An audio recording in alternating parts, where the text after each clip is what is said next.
ಅಂದ್ಕೊಂಡಷ್ಟು easy ಯಾವುದೂ ಇರಲ್ಲ, ನೋಡಿದಷ್ಟು ಚಂದ ಅದ್ರ ಹಿಂದೆಗಡೆ ಎಲ್ಲನೂ ಇರೋದಿಲ್ಲ. So hello hi, welcome back to my mini log. ಈ ವಿಡಿಯೋ ನೋಡಿ ವಾವ್ ಸೂಪರಾಗಿದೆ ಪ್ಲೇಸ್ ಅಂದ್ಕೊಂಡ್ರಿ ಅಲ್ವಾ? ಹೌದು, ಸೂಪರಾಗೇ ಇತ್ತು. ಇವತ್ತಿನ ಮಿನಿ ಲಾಗಲ್ಲಿ ನಾನು ನನ್ನ ಕ್ಲೈಂಟ್ದು ಪ್ರೀ ವೆಡ್ಡಿಂಗ್ ಫೋಟೋಶೂಟ್ಗೆ ಅಂತ ಬೆಳಗಿನ ಜಾವ 4 ಗಂಟೆಗೆ ಎದ್ದು ಹೋದೆ. ನಮ್ಮ ರಿಯೋ ನಿಮಗೆ ಕಾಣಿಸ್ತಾ ಇದ್ದಾನೆ ಅನಿಸುತ್ತೆ, ನನಗೆ ಬಾಯ್ ಮಾಡ್ತಾ ಇದ್ದ. ಸೊ ಪ್ರೀ ವೆಡ್ಡಿಂಗ್ ಫೋಟೋಶೂಟ್ಗೆ ಫಸ್ಟ್ ಲೊಕೇಶನ್ ಚರ್ಚ್ ಸ್ಟ್ರೀಟಲ್ಲಿ. ಸೊ ಹಾಗಾಗಿ ಪಾರ್ಲರಲ್ಲೇ ನಾನು ನನ್ನ ಬ್ರೈಡ್ಗೆ ಮೇಕಪ್ ಮಾಡಿಕೊಂಡೆ ಹೊರಟಿದ್ದು.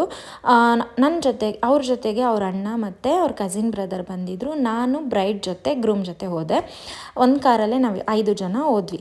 ಸೊ ಚರ್ಚ್ ಸ್ಟ್ರೀಟಲ್ಲಿ ಹೋಗೋಷ್ಟರಲ್ಲಿ 7 ಗಂಟೆ ಆಗೋಗ್ಬಿಟ್ಟಿತ್ತು. ಇನ್ನೂ ಏನೂ ಅಷ್ಟಾಗಿ ಸ್ಟಾರ್ಟ್ ಆಗಿರಲಿಲ್ಲ, ಶಾಪ್ಸ್ ಎಲ್ಲ ಅಷ್ಟೊಂದು ಓಪನ್ ಆಗಿರಲಿಲ್ಲ. ಆ ಹುಡುಗಿ ಫುಲ್ ಎಕ್ಸೈಟ್ಮೆಂಟಲ್ಲಿ ಅಕ್ಕ ನಾನು ಛತ್ರಿ ಓಪನ್ ಮಾಡಲ್ಲ, ಹೇಗೆ ಕಾಣಿಸ್ತಿದ್ದೀನಿ ಅಂತ ಕೇಳ್ತಾ ಇದ್ಲು.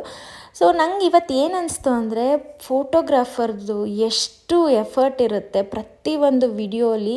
ಒಂದು ವಿಡಿಯೋ ನೋಡಿದಾಗ ನಾವು ಅಂದ್ಕೊಳ್ತೀವಿ ವಾವ್ ಅಂತ, ಬಟ್ ಆ ವಾವ್ ಹಿಂದೆಗಡೆ ಎಷ್ಟೆಲ್ಲ ಎಫರ್ಟ್ ಇರುತ್ತೆ ಅಂತ ನಾನು ನಿಜವಾಗ್ಲೂ ಇವತ್ತೇ ಡೈರೆಕ್ಟಾಗಿ ನೋಡಿದ್ದು. ಅದಾದಮೇಲೆ ನೆಕ್ಸ್ಟ್ ಲೊಕೇಶನ್ ಬಂದುಬಿಟ್ಟು ವಿಧಾನಸೌಧ ಹತ್ರ. ಸೊ ಹಾಗಾಗಿ ಕಾರಲ್ಲೇ ಸ್ವಲ್ಪ ಟಚಪ್ ಮಾಡಿಕೊಟ್ಟೆ ಬ್ರೈಡ್ಗೆ. ವಿಧಾನಸೌಧ ಮುಂದೆಗಡೆ ಒಂದಷ್ಟು ಫೋಟೋಶೂಟ್ಸ್ ಇತ್ತು, ವಿಡಿಯೋಸು ಇತ್ತು, ಎಲ್ಲ ಮಾಡಿಕೊಂಡು ನಮ್ಮ 3ನೇ ಲೊಕೇಶನ್ ಬಂದು ಕನಕಪುರ ಮೇನ್ ರೋಡಲ್ಲಿರೋ ಅಂಥ ಒಂದು ರೆಸಾರ್ಟು. ಅದಕ್ಕೂ ಮುಂಚೆ ನಮಗೆ ಒಂದು ಲೇಕ್ ಸಿಕ್ತು, ಅಲ್ಲೂ ಒಂದು ಸ್ವಲ್ಪ ಕ್ಲಿಪ್ಪಿಂಗ್ಸ್ ತೊಗೊಂಡ್ರು. ಅದಾದಮೇಲೆ ನನಗೆ ಫೋಟೋಗ್ರಾಫರ್ ತೋರಿಸ್ತಾಯಿದ್ರು, ಸಿಸ್ಟರ್ ಈ ಥರ ಬಂದಿದೆ ಫೋಟೋಸ್ ನೋಡಿ ಅಂತ. ಸಿಕ್ಕಾಪಟ್ಟೆ ಚೆನ್ನಾಗಿ ಬಂದಿತ್ತು. ಇವರಿಬ್ಬರು ಕಪಲ್ಸ್ ಕ್ಯೂಟ್ ಆ್ಯಂಡ್ ಬ್ಯೂಟಿಫುಲ್ ಆಗಿದ್ದರು. ಇದಾದಮೇಲೆ ಒಂದು ರೆಸಾರ್ಟ್. ಈ ರೆಸಾರ್ಟ್ ಬಂದು ಅವರು ಮುಂಚೆನೇ ಬುಕ್ಕಿಂಗ್ ಮಾಡ್ಕೊಂಡಿದ್ರು. ಮಧ್ಯಾಹ್ನ 1 ಗಂಟೆಯಿಂದ ಈವ್ನಿಂಗ್ 8 o'clock, ಅಂದರೆ ನೈಟ್ 8 o'clockವರೆಗೂ ಅವ್ರದ್ದು ಬುಕ್ಕಿಂಗ್ ಆಗಿತ್ತು. ಸ್ವಲ್ಪ ಮಳೆ ಬಂದಿದ್ದರಿಂದ ಮೇಕಪ್ನೆಲ್ಲ ರಿಮೂವ್ ಮಾಡಿ ಮತ್ತೆ ಮೇಕಪ್ ಮಾಡಬೇಕಾಯ್ತು.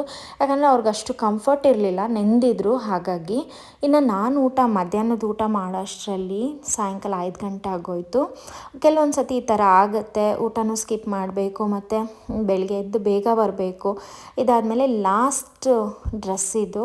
ಸುಮಾರು ಒಂದು 5-6 ಡ್ರೆಸ್ ಚೇಂಜ್ ಮಾಡಿದ್ರು. ನನಗೆ ಎಷ್ಟಾಗುತ್ತೆ ಅಷ್ಟು ಪುಟ್ಟ ಕ್ಲಿಪ್ಪಿಂಗ್ಸ್ ತೊಗೊಂಡಿದ್ದೀನಿ.